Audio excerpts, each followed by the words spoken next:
Assalamualaikum warahmatullahi wabarakatuh. Saya Ana Dwi Oktavia, calon guru penggerak angkatan 9 dari SMA Negeri 2 Probolinggo, Provinsi Jawa Timur. Salam guru penggerak, tergerak, bergerak, menggerakkan. Pada video ini saya akan mendiseminasikan mengenai aksi nyata budaya positif modul 1.4. Assalamualaikum warahmatullahi wabarakatuh.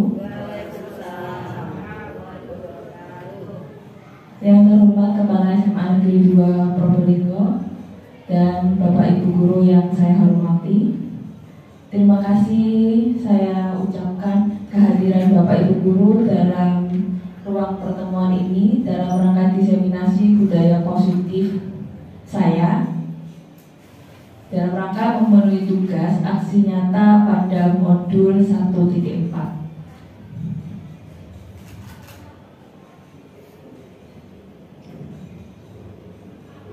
Jadi yang pertama, disiplin positif.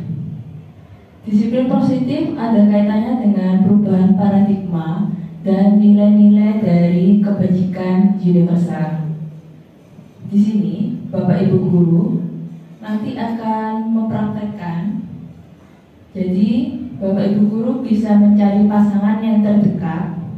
Kemudian bersama pasangan Anda akan melakukan kegiatan cobalah buka. Kemudian Anda adalah A. Tugas Anda adalah mengepalkan salah satu tangan Anda.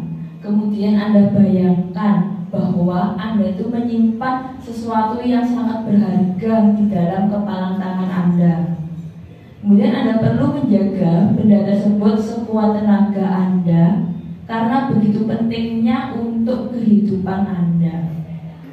Kemudian yang kelima, tugas rekan Anda adalah mencoba dengan segala cara untuk membuka kepalan tangan Anda.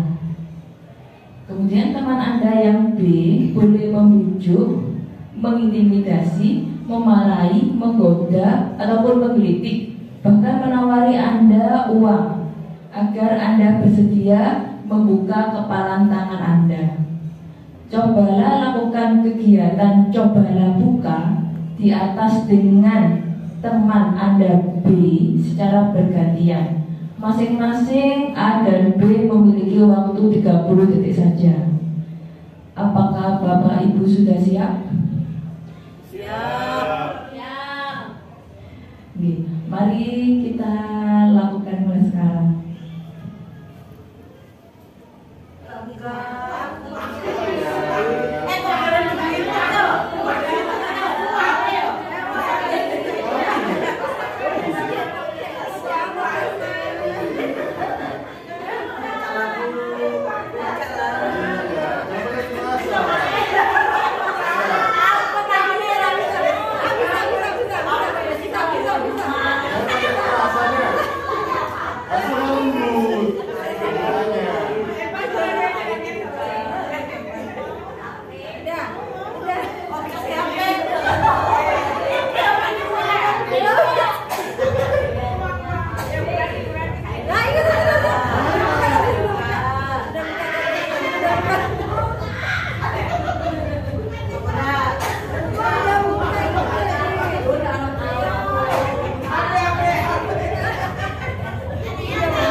Oke Bapak Ibu, setelah kita mempraktekkan mengenai genggaman tangan kita, sekarang mari kita diskusikan apakah panjenengan atau teman panjenengan itu membuka kepalan tangan. Kemudian mengapa, apa alasan Anda atau teman panjenengan itu membuka kepalan tangan. Kemudian yang kedua, apakah jenengan dan teman jenengan itu menutup kepalan tangan? Mengapa? Apa alasannya panjenengan dan teman Anda itu tetap menutup kepalan tangan? Kemudian yang ketiga, dalam kegiatan ini sesungguhnya siapa yang memegang kendali atau kontrol untuk membuka atau menutup kepalan tangan panjenengan? Mohon Bapak Ibu bisa mengacungkan tangan. Monggo Bapak Ahmad dipersilakan. Terima kasih Bu Ana. Perkenalkan nama saya Mas Saifudin. Untuk kegiatan tadi, saya tidak mau membuka kepalan tangan saya. Kenapa? Alasannya adalah teman saya membukanya dengan penuh kekerasan. Jadi semakin keras teman saya, semakin keras saya juga untuk menutup kepalan tangan saya. Dengan cara menusuk-nusuk pakai pulpen, di sogro-sogro gitu ya. Akhirnya saya semakin keras menutupnya. Coba kalau dia merayu dengan penuh lemah lembut, kasih sayang, pasti saya akan membuka dengan pasrah. Seperti itu Ibu Hana, terima kasih. Terima kasih Bapak Rahmat atas pendapat Bapak. Kemudian sekarang dari Ibu Neti. Baik, terima kasih waktu yang diberikan. Tadi saya bermain peran dengan Bu Yuni. Bu Yuni yang mengepalkan tangan, kemudian saya membujuk. Saya sudah berusaha membujuk dengan halus, kemudian tambah lama semakin keras suara saya, tapi kepala tangan Bu Yuni tidak dibuka. Saya asumsikan apa yang ada di dalam kepala tangan Bu Yuni adalah sesuatu yang sangat berharga. Jadi saya tawarkan Bu Yuni, kalau Bu Yuni mau membuka tangan, saya kasih HP. Dan Bu Yuni mau membuka tangannya. Ternyata nggak ada isinya. Gitu Bu, terima kasih. Terima kasih Ibu, sungguh luar biasa dan hebat sekali. Jadi kita perlu menjawab yang paling penting dari pertanyaan ini. Sesungguhnya siapa yang memegang kontrol untuk menutup kepalan tangan atau yang berusaha dengan segala cara untuk membuka kepalan tangan rekannya. Jadi pertanyaan yang paling penting kita diskusikan sebenarnya itu kontrolnya itu berasal dari siapa agar kepalan tangan itu bisa membuka dan menutup. Monggo Bapak Ibu guru yang bisa mengutarakan pendapatnya, silakan. Kalau menurut saya siapa sesungguhnya memegang kontrol untuk membuka kepalan tangan itu adalah si pemilik tangan Bu Yuni. Karena ketika dia tidak mau, saya bujuk-bujuk, saya berusaha keras dengan sedikit membentak, ternyata tidak mau membuka. Kemudian ketika saya tawarkan sesuatu barang untuk sebagai penggantinya dan Bu Yuni bersedia menerima, akhirnya kepala tangan itu dibuka. Jadi yang memegang kontrol itu adalah si penutup kepala tangan. Jadi jawabannya tentu kita sendiri yang memegang kontrol atas kepala tangan kita. Apakah kita membuka atau menutup kepala tangan kita, itu bergantung pada diri kita masing-masing sesuai dengan kebutuhan dasar kita saat itu. Begitu juga jika kita menerapkan disiplin positif, itu yang memegang kendali, yang mau untuk menerapkan disiplin positif itu tentu yang berasal dari diri sendiri. Jadi dengan adanya kontrol dari diri sendiri, itu yang menyadarkan kita itu mau melakukan tindakan untuk disiplin positif atau tidak. Jadi yang memegang kepala tangan kita mau membuka atau mau tetap menutup, itu adalah kontrol atas diri kita sendiri. Kita mau melakukan disiplin positif atau tidak, itu sebenarnya yang paling penting itu adalah keinginan dari diri kita sendiri, bukan berdasarkan dari paksaan, bukan karena adanya intimidasi, bukan karena adanya hadiah dari orang lain.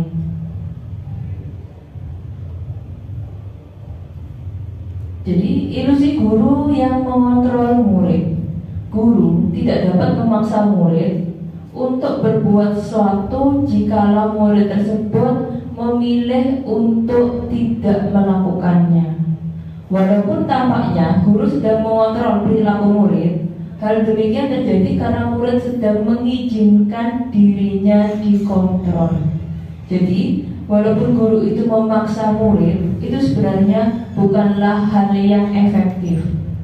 Kalaupun murid menuruti keinginan guru karena adanya paksaan, itu karena murid itu bersedia dirinya itu untuk dipaksa atau dikontrol oleh guru.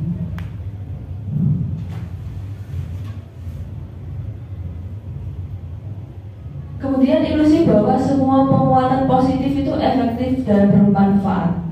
Penguatan positif atau bujukan adalah bentuk kontrol untuk mempengaruhi murid agar mengulangi suatu perilaku sesuai dengan harapan gurunya. Namun perlu diingat Bapak Ibu, adanya penguatan positif itu dalam jangka waktu tertentu kemungkinan murid tersebut akan menyadari dan mencoba untuk menolak bujukan dari kita. Bisa jadi murid tersebut menjadi tergantung pada pendapat sang guru untuk berusaha. Jadi, jikalau guru itu membujuk murid untuk melakukan disiplin yang positif, itu memang awalnya murid itu akan mau. Tetapi keinginan murid untuk memenuhi keinginan guru itu ada jangka waktunya. Dan murid itu nanti akan ketergantungan pada guru tersebut. Jika murid itu tidak menemukan sosok seperti guru tersebut, maka murid itu tidak akan melakukan disiplin positif. Hanya tergantung pada satu guru itu saja.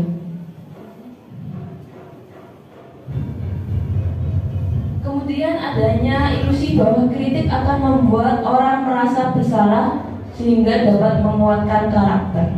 Menggunakan kritik dan rasa bersalah untuk mengontrol murid itu menuju pada identitas yang gagal. Jadi, seseorang guru itu jika mengkritik dan menasihati murid dengan rasa bersalah, sebenarnya itu merupakan bukan hal yang efektif. Karena mereka belajar untuk merasa buruk tentang diri mereka sendiri. Jadi kadang-kala sulit bagi guru untuk mengidentifikasi bahwa mereka sedang melakukan perilaku ini. Karena sebenarnya guru cukup menggunakan suara halus untuk menyampaikan pesan yang negatif. Dan hal ini merupakan hal yang kurang efektif dalam menanamkan disiplin positif.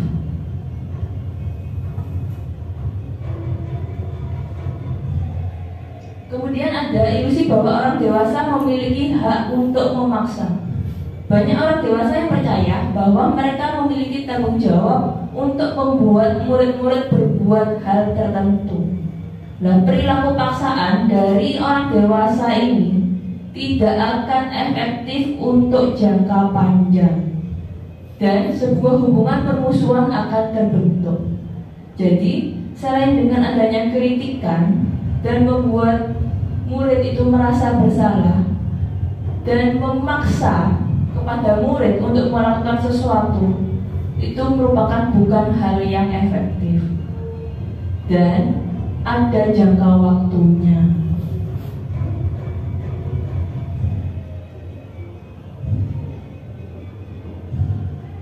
Kemudian bagaimana seseorang bisa berubah dari paradigma stimulus respon kepada pendekatan teori kontrol. Jadi ada perbedaan antara stimulus respon dengan teori kontrol. Stimulus respon merupakan realitas atau kebutuhan kita sama. Sedangkan teori kontrol itu realitas atau kebutuhan kita yang berbeda. pada stimulus respon, semua orang itu melihat hal yang sama. Sedangkan pada teori kontrol, setiap orang memiliki gambaran yang berbeda. Kemudian pada stimulus respon, kita mencoba mengubah agar orang mempunyai pandangan yang sama dengan kita. Kemudian dalam teori kontrol, kita berusaha memahami pandangan orang lain tentang dunia. Dan pada stimulus respon itu, perilaku buruk itu dilihat sebagai suatu kesalahan. Padahal dalam teori kontrol, semua perilaku itu memiliki tujuan. Sama juga dengan murid kita.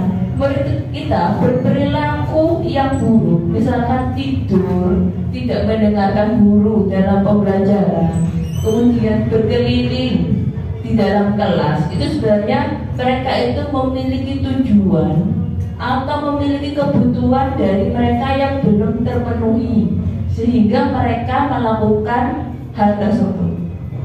Kemudian dalam stimulus respon, orang lain itu bisa mengontrol saya.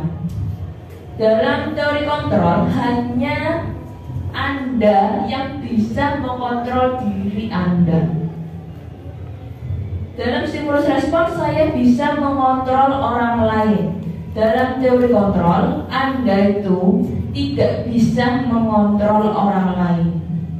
Kemudian dalam stimulus respon itu, pemaksaan ada pada saat bujukan gagal. Dalam teori kontrol, kolaborasi dan konsensus menciptakan pilihan-pilihan baru. Jadi, adanya bujukan, adanya intimidasi, adanya hadiah, sebenarnya itu kurang efektif dalam memberikan disiplin positif pada murid kita. Karena sesungguhnya murid kita itu mempunyai kontrol atas diri mereka sendiri dan mempunyai pilihan-pilihan dan tujuan dari apa yang mereka inginkan. Jadi mereka berperilaku seperti itu, mereka itu mempunyai tujuan dan memiliki kebutuhan-kebutuhan dari mereka yang belum terpenuhi. Kemudian dalam stimulus respon itu ada model berpikir menang atau kalah. Dalam teori kontrol, model berpikir kita adalah menang, menang, dan menang.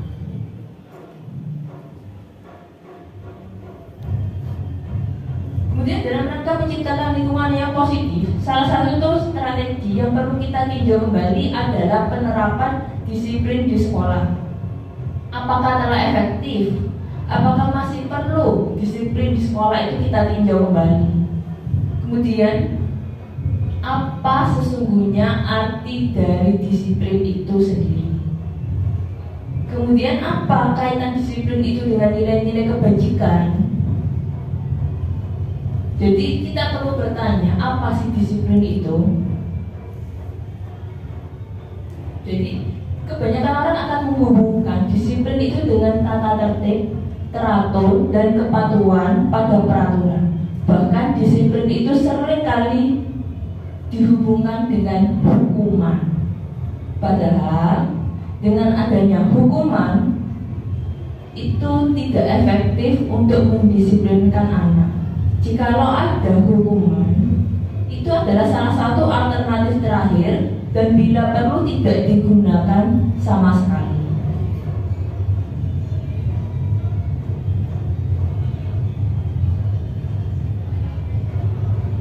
Disiplin itu sering dimaknai menjadi sesuatu yang dilakukan seseorang untuk mendapatkan kepatuhan.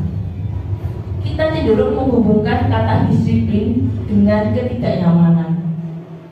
Jadi disiplin itu cenderung dengan kata-kata yang tidak nyaman. Nah, di sini menurut Ki Hajar Dewantara, kemerdekaan di situ harus ada disiplin yang kuat.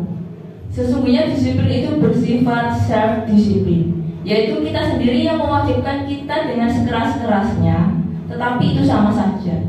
Jikalau kita tidak bisa melakukan self-disiplin, wajiblah penguasa lain yang mendisiplinkan diri kita. Dan peraturan demikian itulah harus ada dalam suasana yang merdeka.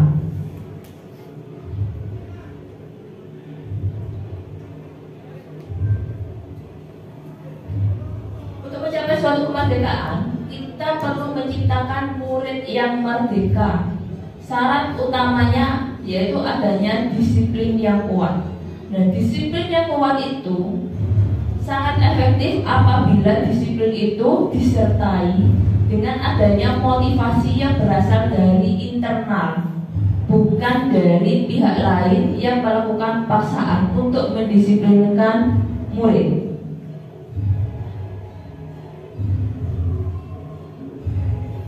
Sehingga tujuan dari disiplin itu yaitu yang pertama menanamkan motivasi, kemudian berperilaku baik yang berlandaskan dengan nilai-nilai kebajikan, kemudian sehingga mereka itu bisa bertanggung jawab terhadap apa yang dilakukan dari mereka berdasarkan nilai-nilai kebajikan universal.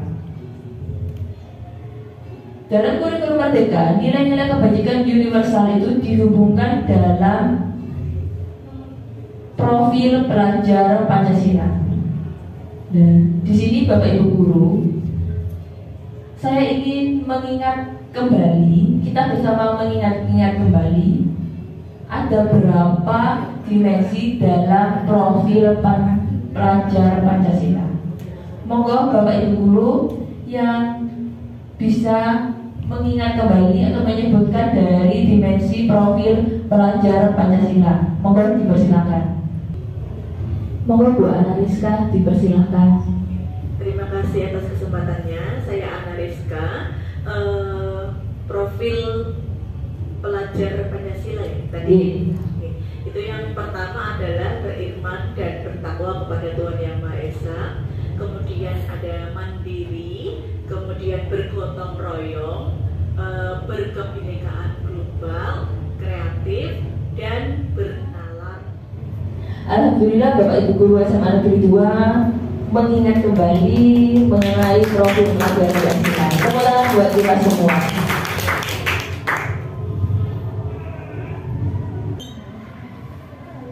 Profil pelajar Pancasila sudah menyangkut dari nilai-nilai kebajikan universal yang terdiri dari peduli, rajin, integritas, dan rasa hormat.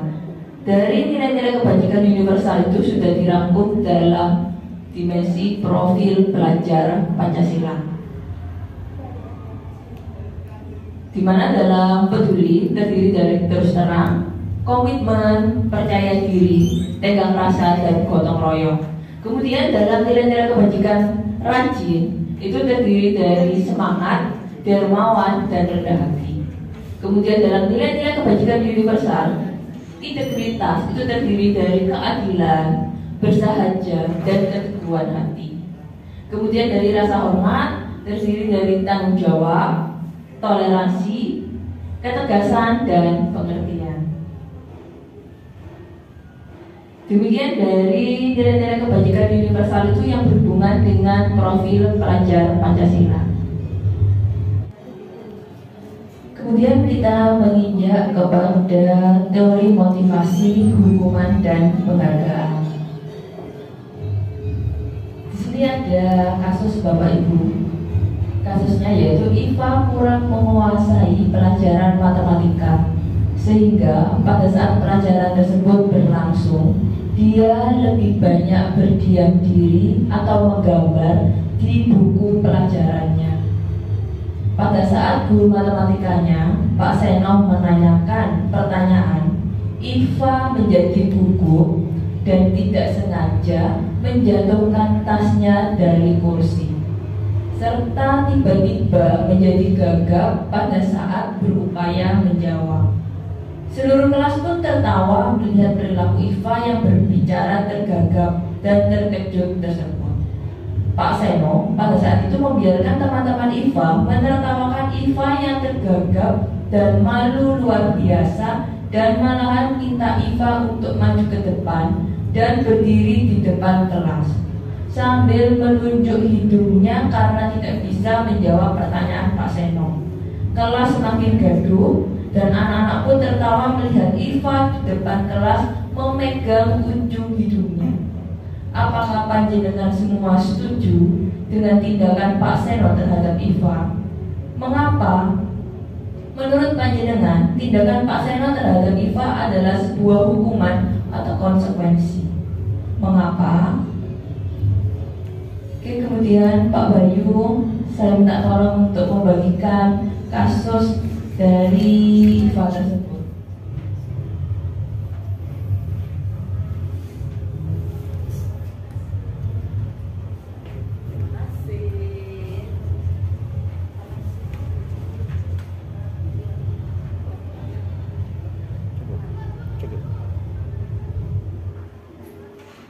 Monggo Bapak Ibu dipersilakan membaca sehingga bisa menjawab dari kasus IFA tersebut.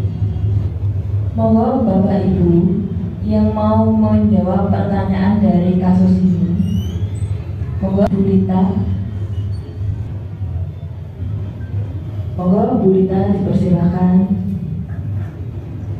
Terima kasih atas waktu yang diberikan. Saya ingin jawab, Bu. Apakah Anda setuju dengan tindakan Pak Seno terhadap IFA? Kalau menurut saya tidak setuju. Karena ketika misalnya Pak Seno memberikan pertanyaan, IFA aja sudah gugup, gitu ya. Itu akan apa istilahnya, menurunkan mental IFA. Nah, jadi ada baiknya beliau hanya menjawab baik, seperti itu aja. Kemudian mengapa? Karena ketika Pak Seno membiarkan teman-temannya menertawakan IFA, maka dia akan lebih malu lagi, sehingga itu yang menyebabkan IFA makin tidak istilahnya tidak bisa menjawab begitu. Gitu, Bu. Terima kasih, Bu. Oke, terima kasih Bu Lita. Monggo Bapak Ibu yang bisa menjawab kembali dari kasus IFA tersebut. Ya. Konsekuensi apa hukuman? Monggo Bu Lita. Kemudian yang pertanyaan yang kedua, Ibu, tentang menurut Anda tindakan Pak Seno terhadap IFA adalah sebuah hukuman atau konsekuensi? Kalau menurut saya adalah konsekuensi, karena IFA tadi ketika Pak Seno menjelaskan menerangkan pelajaran matematika, IFA sibuk sendiri dengan menggambar. Jadi itu adalah konsekuensi. Terima kasih. Terima kasih Bu Lita. Kemudian Bapak Ibu yang bisa menjawab kembali dari pertanyaan kasus. Monggo Pak Bayu, silakan. Untuk pertanyaan yang pertama, apakah Anda setuju? Tentu saya tidak setuju, karena menurut saya itu termasuk seperti mematikan mental dari si siswanya, karena memang ketika siswa tidak menjawab itu seharusnya bukan malah ditertawakan oleh siswa yang lain, maka guru juga harus mengkondisikan supaya siswa ini bisa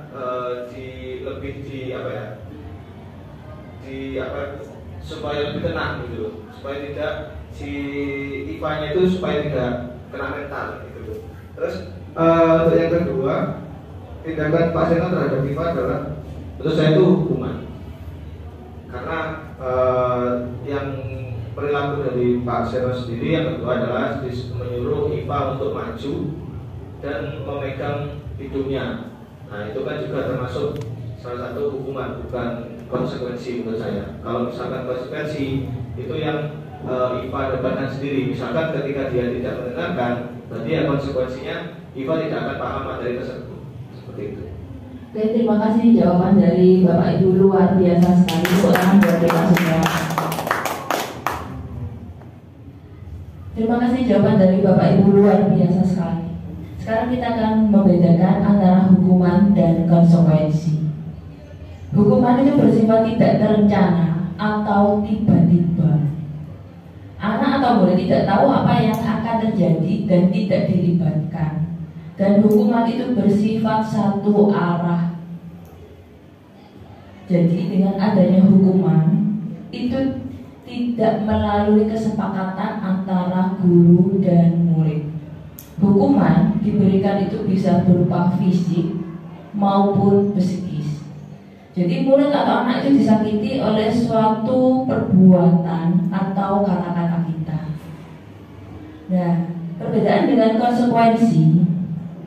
Konsekuensi itu adalah disiplin dalam bentuk yang sudah terencana atau sudah disepakati antara guru dengan murid.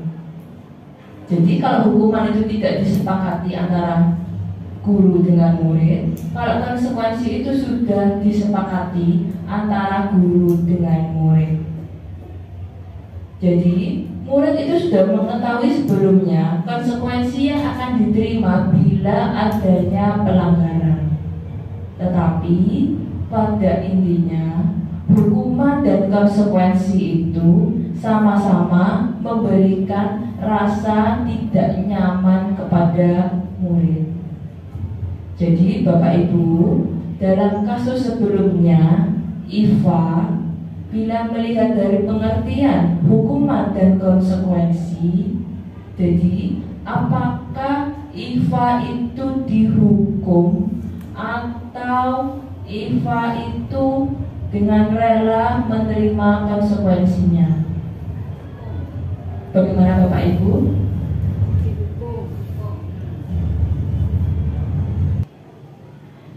Jadi berdasarkan perbedaan antara hukuman dan konsekuensi dari kasus Iva tersebut, apakah termasuk hukuman atau konsekuensi?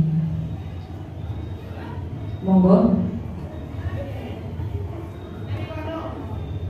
Monggo Bu Nurani, silakan.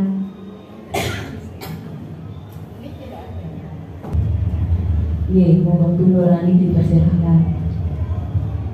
Terima kasih.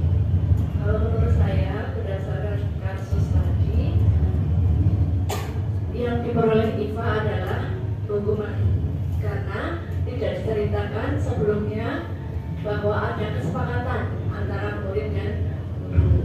Sedangkan perlakuan yang diterima Iva dari guru adalah yang mendadak atau tidak direncanakan atau terjadi secara spontan. Terima kasih. Ya, terima kasih Bu Nurani. Terima kasih jawaban dari Bapak Ibu dulu sangat luar biasa sekali.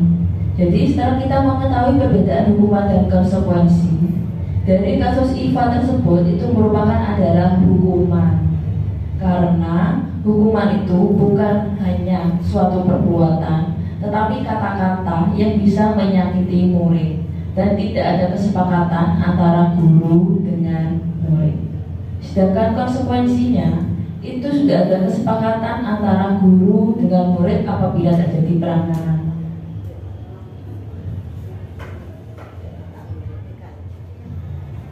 Setelah kita mengetahui mengenai perbedaan hukuman dengan konsekuensi, Bapak Ibu, di sini ada kuis dari saya. Kuisnya lari mengelilingi lapangan basket 2 kali karena terlambat hadir di sekolah. Apakah merupakan hukuman atau konsekuensi? Monggo Bapak Ibu.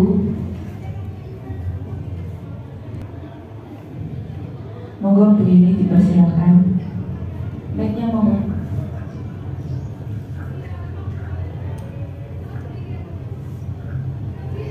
Terima kasih atas waktunya Bu Ana. Lari mengelilingi lapangan basket 2 kali karena terlambat hadir di sekolah. Menurut saya itu sebuah hukuman karena itu secara spontan, karena dia itu terlambat, akhirnya hukumannya harus berlari mengelilingi lapangan basket. Terima kasih. Luar biasa sekali jawaban dari Bu Yuni. Jadi kita berikan pros buat Bu Yuni. Jadi lari mengelilingi lapangan basket 2 kali karena terlambat hadir di sekolah itu merupakan hukuman atau konsekuensi. Kita lihat jawabannya, benar sekali. Jadi lari mengelilingi lapangan basket itu merupakan suatu hukuman. Karena dengan dengan adanya hukuman itu tidak perlu adanya kesepakatan antara guru dengan murid. Itu adalah keputusan dari guru sendiri untuk memberikan suatu hukuman kepada murid. Dan hukuman itu memberikan rasa yang tidak nyaman kepada murid, sehingga murid itu akan menimbulkan rasa dendam dalam dirinya. Dan itu tidak akan memberikan pembelajaran kepada murid. Kemudian kita beralih ke kuis selanjutnya. Membersihkan coretan yang dibuatnya di meja tulis. Membersihkan coretan yang dibuatnya di meja tulis, Bapak Ibu, apakah merupakan hukuman atau konsekuensi? Iya, monggo Bu Resa dipersilakan. Monggo. Monggo Bu Resa. Untuk membersihkan coretan yang dibuat di meja tulis, menurut saya itu termasuk. Mic-nya dihidupkan, Bu. Mohon maaf, membersihkan coretan yang dibuatnya di meja tulis menurut saya merupakan sebuah konsekuensi, karena hal tersebut sudah menjadi kesepakatan guru dan murid di awal pembelajaran biasanya. Nah, untuk membersihkan coretan di meja tulis itu tidak menimbulkan rasa sakit kepada murid. Luar biasa sekali. Terima kasih Bu Ana. Ya, terima kasih, luar biasa sekali jawaban dari Bu Resa. Kita berikan tepuk tangan buat Bu Resa. Oke, jadi membersihkan coretan yang dibuatnya di meja tulis, kita lihat jawabannya di Bapak Ibu. Bu Resa tadi menjawab bukan konsekuensi. Oke, benar sekali jawaban dari Bu Resa. Jadi kita membersihkan coretan itu merupakan konsekuensi karena adanya suatu kesepakatan antara guru dengan murid.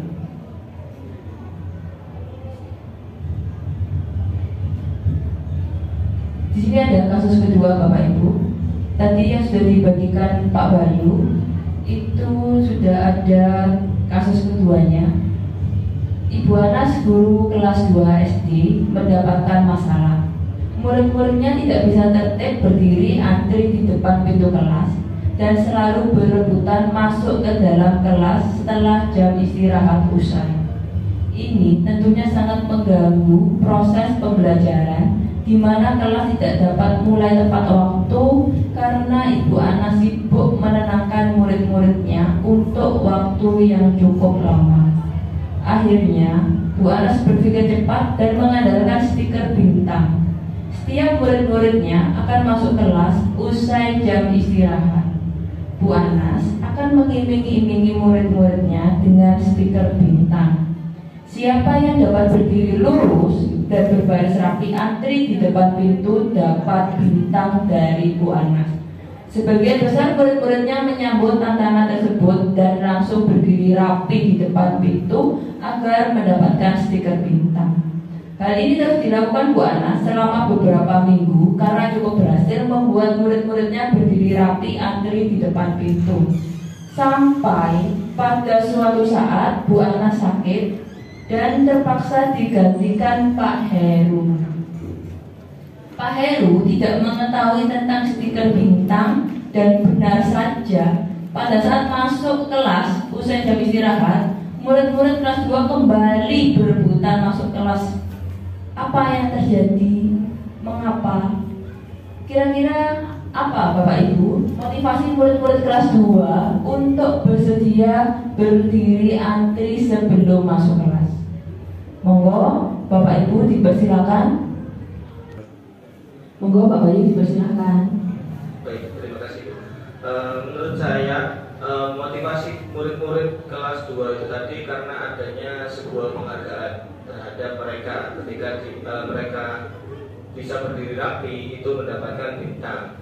Tapi hal tersebut itu akan berdampak buruk, kurang baik ketika dilakukan terus-menerus, karena hal tersebut akan membuat kesadaran diri dari mereka masing-masing itu semakin hilang. Jadi ketika tidak ada penghargaan, sifat asli atau mungkin sikap awal yang belum pernah ada penghargaan itu akan timbul ketika tidak ada sebuah penghargaan terhadap murid kelas 2 tersebut. Seperti itu. Luar biasa sekali. Berikan tepuk tangan buat Pak Bayu. Luar biasa sekali jawaban dari Bapak Ibu Guru SMA Negeri 2. Jadi, penghargaan efektif jika kita menginginkan seseorang melakukan sesuatu yang kita inginkan. Tetapi perlu diingat Bapak Ibu, penghargaan akan efektif hanya dalam jangka waktu yang pendek. Jika kita menggunakan penghargaan lagi dan lagi, maka orang tersebut akan bergantung pada penghargaan yang diberikan, serta kehilangan motivasi dari dalam dirinya sendiri. Saat seorang anak belajar untuk pertama kali, menggabungkan huruf-huruf dan kata, serta menyadari bahwa ia dapat membaca, timbul pijar di matanya dan sebuah senyuman di wajahnya. Anak tersebut begitu gembira bahwa ia telah mempelajari dan menguasai suatu keterampilan yang baru. Kesadaran akan kemampuan bahwa dia sudah dapat membaca, sesungguhnya itu merupakan sebuah penghargaan. Jadi, Bapak Ibu Guru, kemampuan anak yang menguasai keterampilan yang baru, dia bisa membaca, itu sesuatu yang merupakan penghargaan sesungguhnya. Jika kita memberikan penghargaan kepada seorang anak pada saat dia sedang merasa bangga dengan pencapaiannya sendiri, maka kita akan mengambil kegembiraan yang saat itu sedang dirasakan secara alamiah. Jadi, Bapak Ibu, penghargaan merupakan sesuatu yang kurang efektif apabila diberikan kepada seorang anak jika dia sudah memperoleh pencapaian itu sendiri, karena pencapaian itu merupakan penghargaan yang sesungguhnya dari anak tersebut.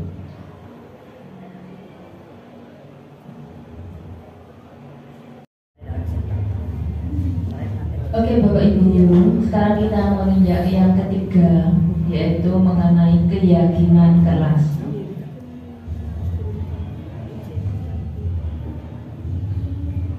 Pertanyaan yang pertama, mengapa kita memiliki peraturan tentang penggunaan helm pada saat mengendarai kendaraan roda 2 atau motor?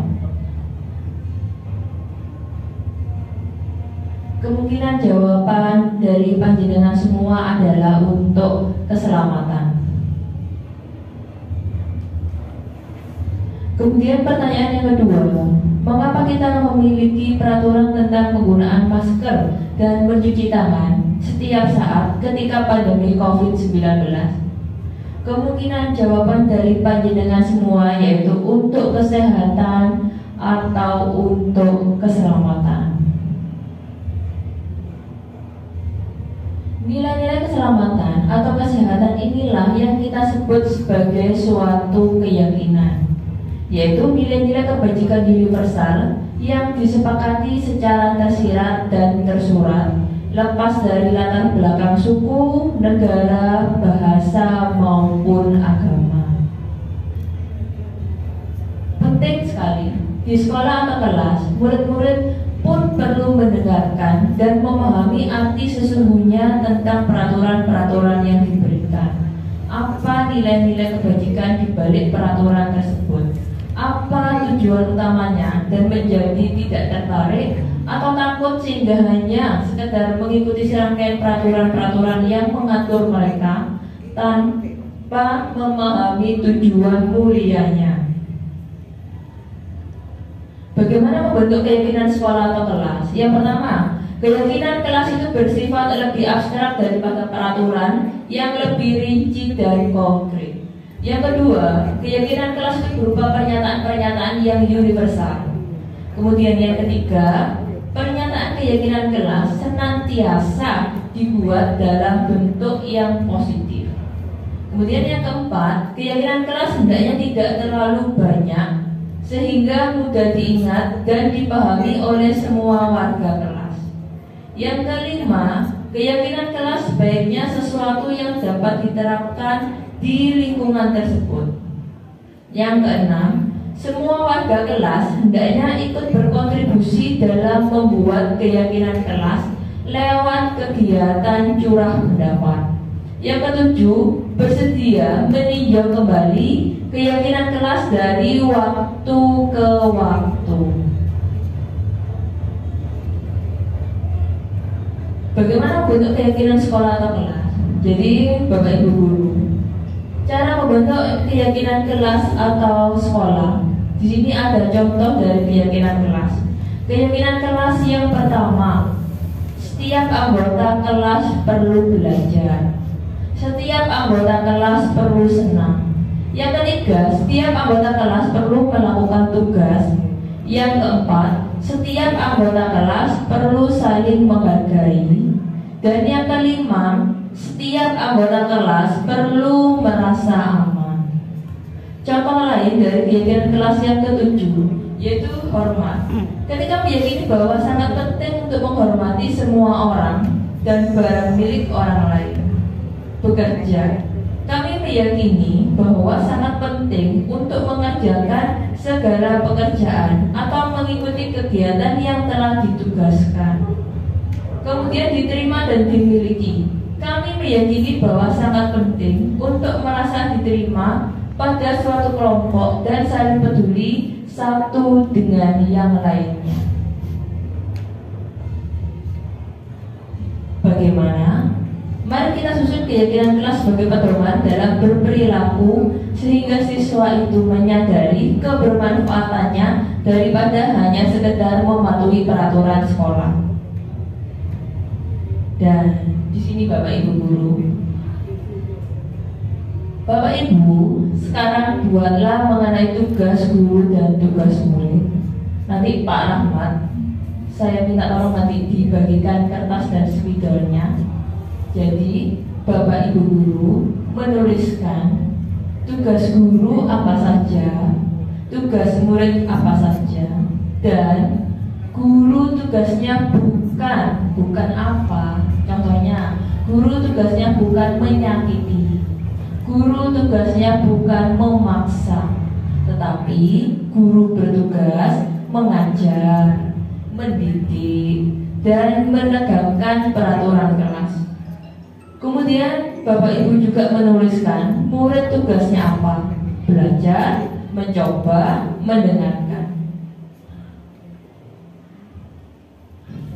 Mohon Bapak Ibu guru, silakan Bapak Ibu bisa menuliskan tugas dari murid dan guru.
Tugas guru.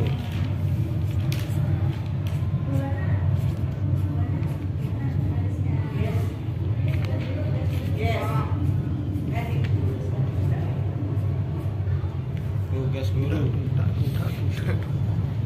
Terus ini Pak, lagi Pak.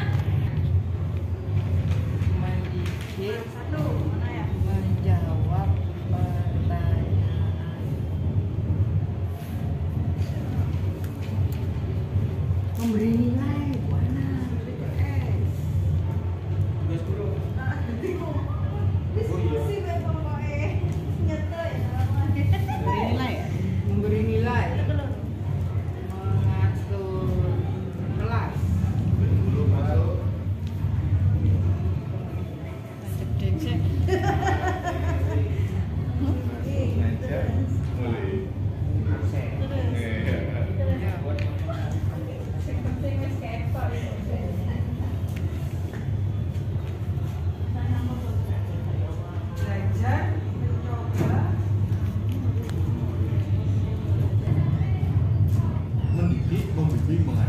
sih. Nilai pelatih evaluasi. Iya tak Bu? Terus apa Bu? Kaget sama anak-anak kok itu sana. Tugas murid.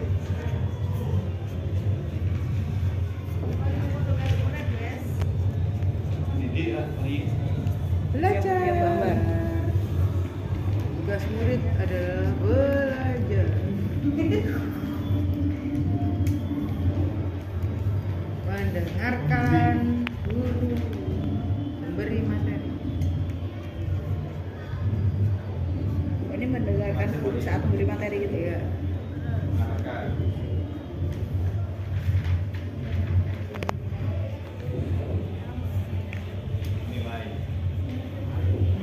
Mengikuti peraturan.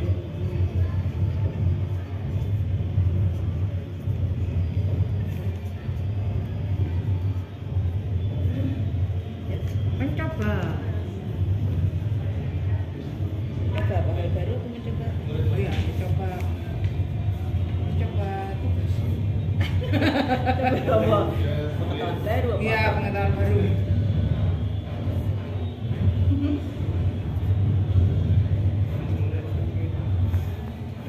Mengikuti peraturan. Kau sudah mendengar. Pengawasan Tuhan. Bertakwa kepada Tuhan. Yang pertama itu pembelajaran. Iya. KBM ya.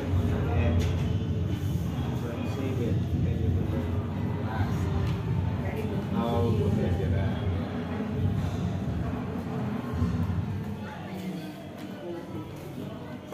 Patuh dan taat kepada guru.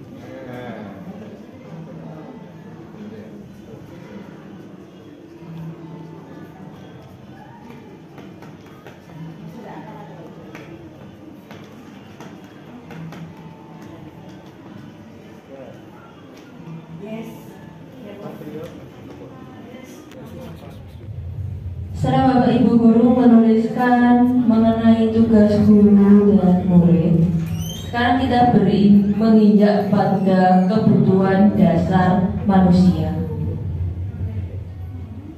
Dan di sini ada cerita Ibu Ambar. Kebetulan ceritanya di sini namanya Ibu Ambar juga, sama dengan nama Ibu Guru di SMA Negeri 2 Probolinggo. Ibu Ambar guru wali kelas 2A di SD Pelita Hati sedang bingung menghadapi ulah salah satu murid di kelasnya. Doni, beberapa anak di kelas 2A telah datang padanya dan mengeluhkan Doni yang seringkali meminta bekal makan siang mereka dengan paksa. Menurut panjenengan, kira-kira apa alasan Doni melakukan hal tersebut? Monggo Bapak Ibu Guru, silakan Bapak Ibu berpendapat. Kira-kira Doni alasannya apa mengambil bekal makan siang teman-temannya dengan paksa? Monggo Ibu Ambar, karena namanya sama Ibu Ambar, maka yang menjawab adalah Ibu Ambar. Terima kasih Bu Ana. Ini menurut saya kira-kira alasan Doni melakukan hal itu adalah Doni ingin mencari perhatian teman-temannya. Dia iseng aja berbuat itu karena ingin diperhatikan teman-temannya. Begitu aja Bu. Terima kasih Bu Ambar. Jadi berdasarkan cerita ini, Doni itu mengambil bekal makan siang temannya dengan paksa. Jadi Doni itu ada kebutuhan Doni yang tidak terpenuhi. Menurut Ibu Ambar, karena Doni itu ingin mencari perhatian. Ada 5 kebutuhan murid. Yang pertama yaitu penguasaan, yang kedua kasih sayang dan rasa diterima, yang ketiga kebebasan, yang keempat kesenangan, dan yang kelima adalah bertahan hidup. Kebutuhan bertahan hidup Dalam kasus Doni di atas, apabila jawaban Doni ketika ditanya oleh Ibu Ambar karena dia lapar dan orang tuanya tidak membawakan bekal makan siang, maka kebutuhan dasar Doni adalah bertahan hidup. Jika Doni menjawab lapar,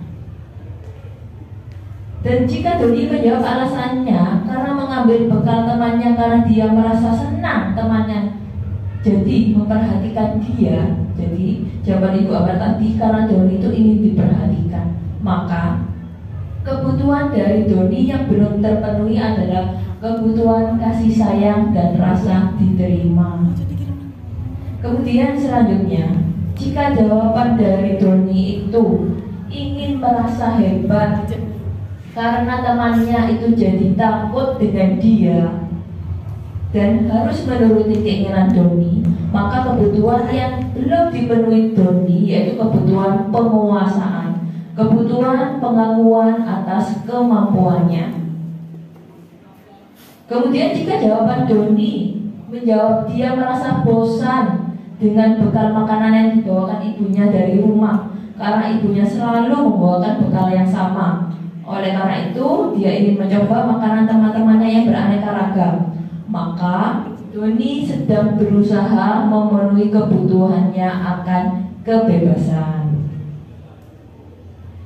Jika kebutuhan Doni itu kesenangan, maka Doni itu akan menjawab iseng saja, Bu, saya ingin menikmati ekspresi wajah teman-temannya yang kesal. Maka Doni itu ingin memenuhi kebutuhan kesenangan yang Doni sebelumnya belum pernah merasakan kesenangan. Sehingga Doni itu untuk memenuhi kebutuhan kesenangan, dia itu mengambil bekal makan siang temannya. Demikian Bapak Ibu dari beberapa kebutuhan murid.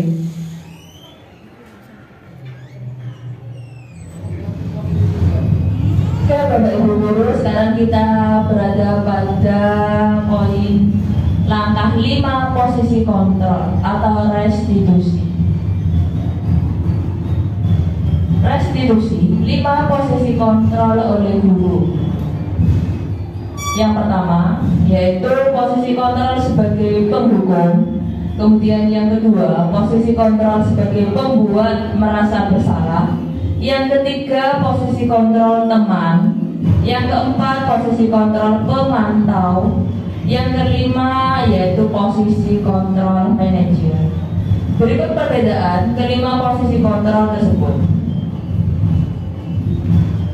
Pada posisi kontrol penghukum, guru itu akan berbuat menghardik, menunjuk-nunjuk, menyakiti, dan menyindir. Guru akan berkata jika pada posisi penghukum, kalau kamu tidak melakukannya, saya akan. Hasilnya bagaimana? Hasilnya yaitu memberontak, mendendam, dan menyalahkan orang lain. Kemudian posisi kontrol yang kedua yaitu membuat orang merasa bersalah. Guru akan berbuat apa? Guru akan berceramah, menunjukkan kekecewaan yang mendalam. Kemudian yang ketiga, selanjutnya guru akan berkata pada pembuat orang yang merasa bersalah. Guru akan berkata seperti ini: kamu sudah mengecewakan ibu dan bapak, nak. Hasilnya bagaimana? Hasilnya yaitu menyembunyikan, menyangkal, dan berbohong. Murid itu akan menyembunyikan, murid akan menyangkal, dan murid itu akan berbohong. Kemudian posisi kontrol seorang guru yang ketiga yaitu sebagai teman. Guru akan berbuat seperti ini, membuatkan alasan-alasan untuk murid-muridnya. Dan yang dikatakan guru yaitu lakukan untuk bapak atau ibu, nak. Iya sudah, nanti bapak atau ibu bantu untuk membereskan. Hasilnya bagaimana? Hasilnya di sini murid akan ketergantungan. Jadi murid itu akan ketergantungan pada guru itu saja. Dan apabila permasalahannya itu ditangani oleh guru yang lain, maka murid itu tidak akan peduli. Murid akan hanya ketergantungan pada salah satu guru saja. Kemudian posisi kontrol yang keempat yaitu posisi kontrol pemantau, yaitu guru akan menghitung dan mengukur. Guru akan berkata kita pada posisi pemantau. Apa peraturannya? Apa konsekuensinya atau sanksinya? Apa yang telah kamu lakukan dan apa yang terjadi sekarang? Hasilnya bagaimana? Hasilnya murid akan menyesuaikan bila diawasi saja. Tetapi apabila tidak diawasi atau tidak dipantau oleh guru, maka murid akan kembali ke perilakunya kembali. Dan posisi kontrol yang kelima yaitu posisi kontrol sebagai seorang manajer dan guru sebagai seorang manajer. Yaitu guru akan mengajukan pertanyaan-pertanyaan apa yang kita yakini. Apa kamu meyakini hal tersebut? Kalau kamu meyakininya, kamu akan memperbaikinya.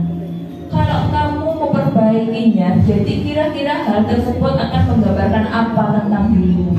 Jadi posisi guru sebagai manajer yaitu dengan berdiskusi kepada muridnya untuk mengetahui kesalahan-kesalahan apa yang telah muridnya itu perbuat dan bagaimana cara memperbaikinya. Hasilnya, murid akan menguatkan murid watak dan karakternya. Dan posisi yang paling efektif dalam kelima posisi kontrol guru yaitu adalah posisi sebagai manajer. Karena posisi sebagai manajer ini akan memunculkan motivasi intrinsik yang berasal dari diri murid itu sendiri. Jika murid itu mempunyai motivasi intrinsik yang berasal dari diri murid itu sendiri, maka pembelajaran yang diterima oleh murid yaitu adanya pembelajaran sepanjang harian, bukan pembelajaran berdasarkan jangka waktunya. Di sini sebagai penghukum, jadi ada kata-kata yang sebagai penghukum guru itu akan berkata gini, patuhi aturan saya atau awas. Apabila ada perkataan guru seperti itu, maka sudah pasti posisi kontrol guru itu adalah sebagai penghukum. Kemudian jika guru sebagai posisi kontrolnya sebagai pembuat merasa bersalah, perkataan yang paling sering dikatakan yaitu ibu sangat kecewa terhadap kamu nak. Itu adalah ciri-ciri dari guru posisi kontrolnya sebagai pembuat merasa bersalah. Dan di sini murid itu akan merasa tidak nyaman dan murid akan merasa dirinya itu sudah tidak berharga lagi. Kemudian posisi kontrol guru sebagai teman, itu guru pasti akan berkata begini, ayo bantulah nak demi bapak ya. Ayo ingat, tidak ada bantuan bapak selama ini. Bila suatu saat guru tersebut tidak membantu, maka murid akan kecewa. Dan posisi kontrol guru sebagai teman itu juga kurang efektif. Kemudian posisi kontrol sebagai pemantau. Pertanyaan yang sering diajukan guru jika posisi kontrol sebagai pemantau yaitu peraturannya apa? Apa yang telah kamu lakukan? Kemudian posisi kontrol terakhir yaitu posisi kontrol sebagai manajer. Posisi kontrol sebagai manajer di sini, guru bersama murid itu mendiskusikan mengenai solusi atas permasalahan dari murid itu sendiri. Namun, bila kita menginginkan murid-murid kita menjadi manusia yang merdeka, mandiri dan bertanggung jawab, maka kita perlu mengacu pada restitusi yang dapat menjadikan murid kita sebagai seorang manajer bagi dirinya sendiri. Jadi, posisi yang paling efektif dalam kelima posisi kontrol ini yaitu adalah posisi manajer, di mana murid memiliki kemerdekaan untuk memecahkan solusi dari permasalahannya sendiri. Di sini ada contoh kasus. Sabrina hari itu bangun terlambat dan terburu-buru sampai di sekolah.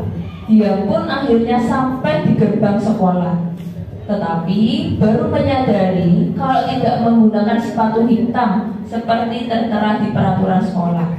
Di depan pintu kelas, Bapak Lukman memperhatikan sepatu Sabrina yang berwarna coklat. Sabrina berusaha menjelaskan bahwa dia terburu-buru dan salah mengenakan sepatu. Pak Lukman menanyakan ke Sabrina, apa peraturan sekolah tentang seragam warna sepatu? Sabrina menjawab, sudah mengetahui sepatu yang harus berwarna hitam, namun terburu-buru dan salah mengenakan sepatu. Selain tidak mungkin kembali pulang karena rumahnya jauh sekali, Pak Lukman tetap bersikeras pada peraturan yang berlaku dan mengatakan, ya sudah, kamu sudah melanggar peraturan sekolah, kamu salah. Sudah terlambat, salah pula warna sepatunya. Segera buka sepatumu, dan kalau tidak bisa mengenakan warna sepatu sesuai dengan peraturannya, maka kamu tidak bersepatu. Sabrina meminta maaf dan memohon kembali kepada Pak Lukman agar tetap dapat mengenakan sepatunya dan berjanji tidak akan mengulangi kesalahannya. Namun Pak Lukman tidak mau tahu. Tidak, kamu telah melanggar peraturan sekolah. Kalau tidak sanggup, ambil sepatu di rumah atau diantarkan sepatu ke sekolah. Ya sudah, kamu tidak bersepatu saja seharian di sekolah. Ternyata Pak Lukman menyuruh Sabrina tidak bersepatu seharian di sekolah karena dia tidak memakai sepatu warna hitam. Sekarang copot sepatumu dan silakan belajar tanpa sepatu seharian. Sabrina pun dengan berat hati mencopot sepatu. Dari kasus ini Bapak Ibu, posisi yang diambil Bapak Lukman apa? Kemudian jika Bapak Lukman mengambil posisi manajer, apa yang harus dikatakannya? Pertanyaan seperti apakah yang akan diajukan ke Sabrina? Menurut Bapak Ibu, posisi Pak Lukman sebagai apa? Ada 5 posisi kontrol guru. Yang pertama sebagai penghukum, yang kedua sebagai pembuat merasa bersalah, yang ketiga sebagai pemantau, atau sebagai manajer. Ya, monggo Bu Resa mungkin.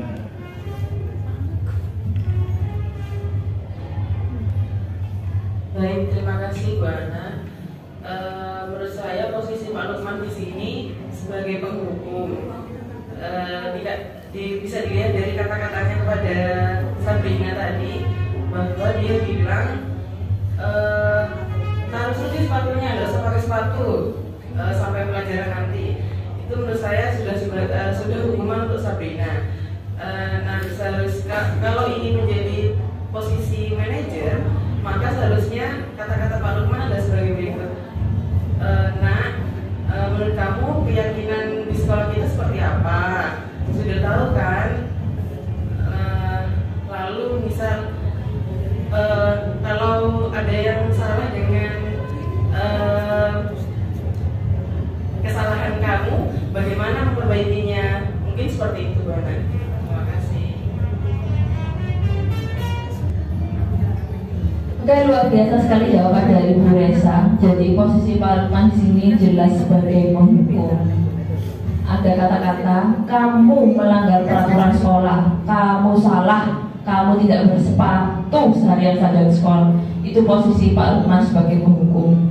Dan jika guru posisinya sebagai penghukum, itu akan menimbulkan rasa dendam kepada muridnya, dan hasilnya sangat tidak efektif sekali. Dan posisi penghukum tidak disarankan dalam kelima posisi kontrol. Kemudian kita bisa menyaksikan bagaimana segitiga restitusi seperti berikut. Berikut dari segitiga restitusi ada beberapa tahapan. Jika posisi kita sebagai manajer, kita akan menerapkan segitiga restitusi. Jadi tahapan yang pertama yaitu tahapan menstabilkan identitas. Dengan menstabilkan identitas itu akan berkata setiap orang pasti pernah melakukan kesalahan, dan ini dikatakan oleh Bapak Ibu guru. Jadi Bapak Ibu guru itu akan mengatakan pada tahapan menstabilkan identitas, tahapannya yaitu setiap orang pasti pernah melakukan kesalahan. Kemudian perkataan yang kedua dari Bapak Ibu guru kepada murid yang melakukan kesalahan, kamu bukan satu-satunya yang pernah melakukan kesalahan ini. Nah, kemudian tahapan yang kedua dari segitiga restitusi yaitu validasi tindakan yang salah. Validasi dari tindakan yang salah itu, Bapak Ibu guru itu akan menanyakan, kamu tentu punya alasan mengapa kamu melakukan hal seperti itu. Adakah cara yang lebih efektif untuk mendapatkan apa yang kamu butuhkan? Kemudian tahapan yang ketiga, tahapan terakhir dari segitiga restitusi itu yaitu kita menanyakan keyakinan kelas. Seperti keyakinan kelas apa yang telah kita sepakati? Kamu ingin menjadi orang seperti apa? Itu adalah beberapa tahapan dari segitiga restitusi. Jadi tahapan pertama yaitu menstabilkan identitas, merupakan bagian dasar segitiga restitusi yang bertujuan untuk mengubah identitas anak dari orang yang gagal karena melakukan kesalahan menjadi orang yang sukses. Sisi yang kedua yaitu validasi tindakan yang salah. Jadi setiap tindakan kita dilakukan pasti mempunyai suatu tujuan, yaitu untuk memenuhi tujuan dasar kita. Kemudian sisi yang ketiga menanyakan keyakinan. Jadi setiap tindakan kita dilakukan dengan suatu tujuan, yaitu memenuhi kebutuhan dasar. Kalau kita memahami kebutuhan dasar, apa yang mendasari sebuah tindakan, kita akan bisa menemukan cara-cara yang paling efektif untuk memenuhi kebutuhan tersebut. Sekarang Bapak Ibu guru, yang sesi yang terakhir, kita Bapak Ibu bisa mempraktekkan segitiga restitusi. Jadi dibentuk satu kelompok terdiri dari 2 orang. Bapak Ibu guru mempraktekkan segitiga restitusi. Monggo Pak Rahmat minta tolong ada kertas kasusnya itu bisa dibagikan ke Bapak Ibu guru.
Basdi.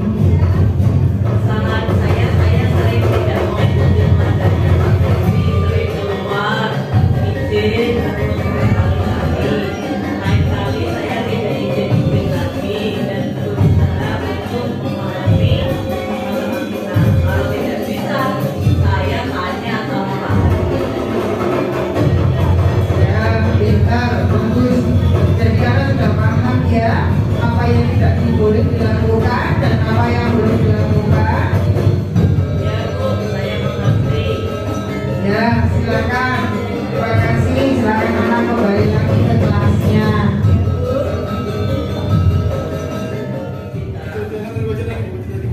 Ini Ibu mau bertanya karena Ibu ini sebagai wali kelas.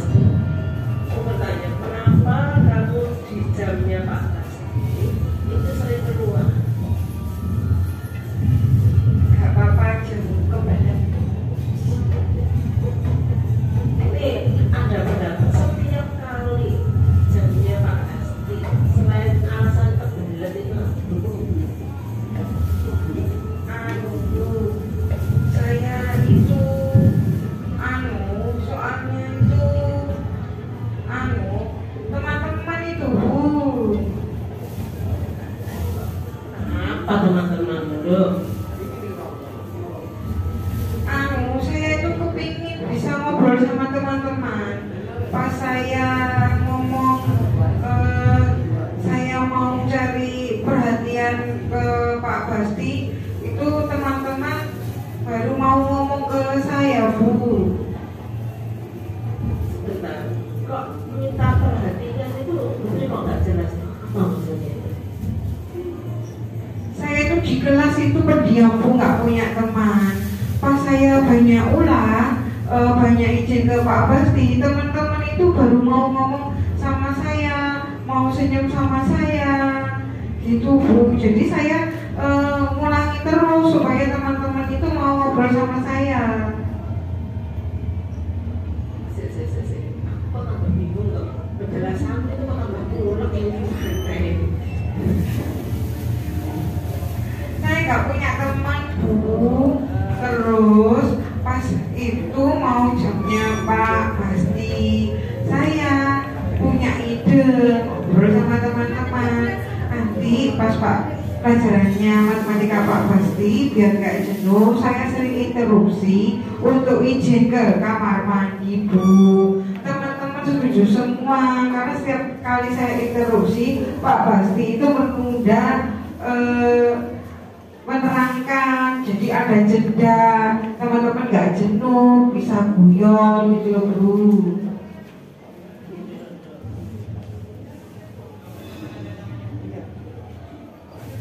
Kalau menurut Ibu, saya simpulkan bahwa kamu itu nggak suka di pelajaran matematika. Saya itu nggak bisa ngitung, Bu. Belajar matematika itu nggak bisa dipakai sulapan, tapi anehnya banget.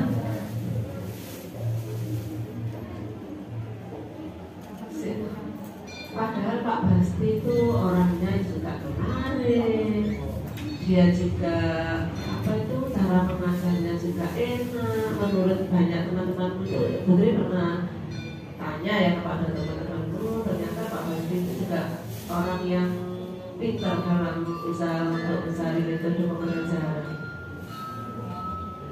Tapi kenapa kamu itu kok apa bagimu itu matematika tidak penting? Nggak penting, Bu. Kan yang saya penting itu cuma asal bisa ngitung uang aja. Nah, Pak Basdi pakai log-log, pakai semuanya itu saya nggak ngerti, Bu. Saya nggak hafal perkalian, dipaksa itu bingung saya malah, Bu.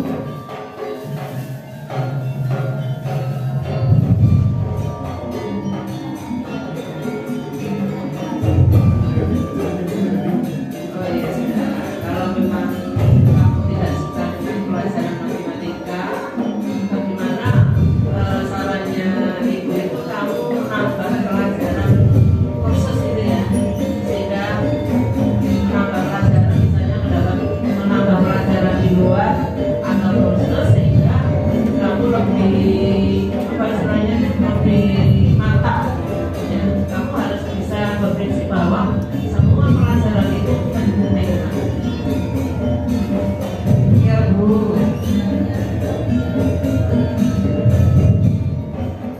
Terima kasih Bapak Ibu Guru. Setelah kita mempraktekkan tahapan restitusi dari segitiga restitusi itu, semoga kita bisa mempraktekkan dengan baik dan nyata kepada anak didik kita, sehingga anak didik kita bisa menjadi manusia-manusia yang bisa bermanfaat bagi dirinya sendiri, bagi masyarakat dan bagi negara, sehingga mereka bisa berdiri dengan kakinya sendiri kelak tanpa bantuan orang lain atau tanpa ketergantungan dari orang lain. Terima kasih sudah hadir dalam diseminasi budaya positif saya. Akhir kata, wassalamualaikum warahmatullahi wabarakatuh. Waalaikumsalam warahmatullahi wabarakatuh.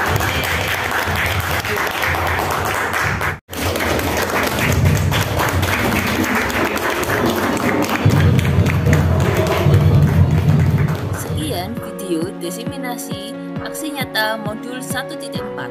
Semoga dapat menginspirasi kita semua.